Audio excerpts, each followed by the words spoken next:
આજની વાત એક સમયની વાત છે. એક ગામમાં એક ગરીબ ખેડૂત રહેતો હતો.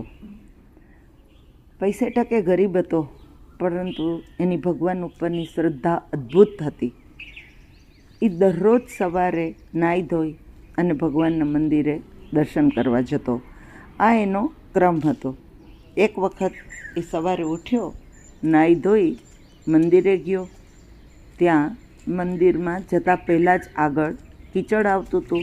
એમાં એ લપસી ગયો, પડી ગયો અને એના કપડાને બધું કીચડવાળું થઈ ગયું. પણ એ જરાય ગુસ્સો કર્યા વગર પાછો ગયો. ઘરે ગયો, ફરીથી સ્નાન કર્યું, કપડાં બદલ્યા અને પાછો મંદિર બાજુ આવવા નીકળી ગયો. ફરીથી એ જ જગ્યાએ આવ્યો અને એક પથ્થર ઉપરથી એને ઠોકર વાગી, પડી ગયો. આખો કાદવમાં રગદોળાઈ ગયો, પણ જરાય ગુસ્સો કર્યા વગર ઘરે પાછો ગયો. સ્નાન કરી, કપડાં બદલી, પાછો આવ્યો. ત્યાં એ જગ્યાએ એવું થાત કે ફરીથી પડવા જતો હતો. ત્યાં એક ભાઈ હાથમાં મીણબત્તી લઈને ઊભા હતા. એણે એને ટેકો આપ્યો અને એ જ એને મંદિરમાં લઈ આવ્યા અને મંદિરના દરવાજેથી અંદર મોકલ્યો કે જાઓ ભાઈ, તમે હવે દર્શન કરવા. એટલે પેલા ભાઈએ એનો આભાર માન્યો અને એને આને કહ્યું કે તું ચાલે, એમ ખૂબ આગ્રહ કર્યો કે ના, તું એ હાલને ભગવાનના મંદિરમાં દર્શન કરવા, તને એમ ખૂબ મજા આવશે. પણ પેલા ભાઈએ ના પાડી. એટલે ખૂબ આગ્રહ પછી એણે કહ્યું કે હું અંદર ન આવી શકું. તો કે કેમ? કારણ કે હું કાળ છું, એટલે હું અંદર નહીં આવી શકું. પેલા ખેડૂત તો એકદમ આશ્ચર્યમાં પડી ગયો કે કાળ છું?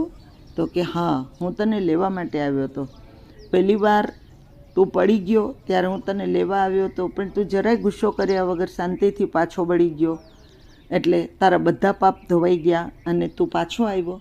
ફરીથી તું પડી ગયો, છતાંય કાંઈ પણ ગુસ્સો કર્યા વગર તું ઘરે ગયો અને તારી શ્રદ્ધામાં લેશ માત્ર ફેર ન પડ્યો.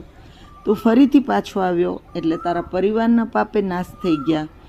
અને અત્યારે તું ત્રીજી વાર આવ્યો. મને ડર લાગ્યો કે હવે જો તું પડી જઈશ અને તું ઘરે જઈશ તો ભગવાન ક્યાંક તારા આખા ગામના પાપનો નાશ ના કરી દે. એટલે હું પોતે જ મીણબત્તી લઈને અહીંયા આવ્યો કે તારી મદદ કરીને તને મંદિર સુધી પહોંચાડું. તો મોરલ ઓફ ધ સ્ટોરી શું મારા વાલા મિત્રો? આ જ્યારે આપણી શ્રદ્ધા આ ખેડૂત જેવી મજબૂત હોય ને, તો કાળ પણ કશું બગાડી ના શકે. પણ આજકાલ તમે જુઓ ને, તો નાની નાની વસ્તુ માટે લોકો સત્સંગ છોડી દે, ભગવાન બદલી નાખે. અને આપણે હંમેશા આપણા પારિવારિક સંબંધો ઈશ્વરથી ઉપર રાખીએ છીએ. તો હંમેશા આપણે ધ્યાન રાખવું જોઈએ કે જેણે આપણને દુનિયામાં મોકલા છે અને જેની પાસે જ જવાનું છે, એનું સ્થાન હંમેશા બધાથી ઉપર હોવું જોઈએ. ખરું ને? અંજુમાના જય શ્રી કૃષ્ણ.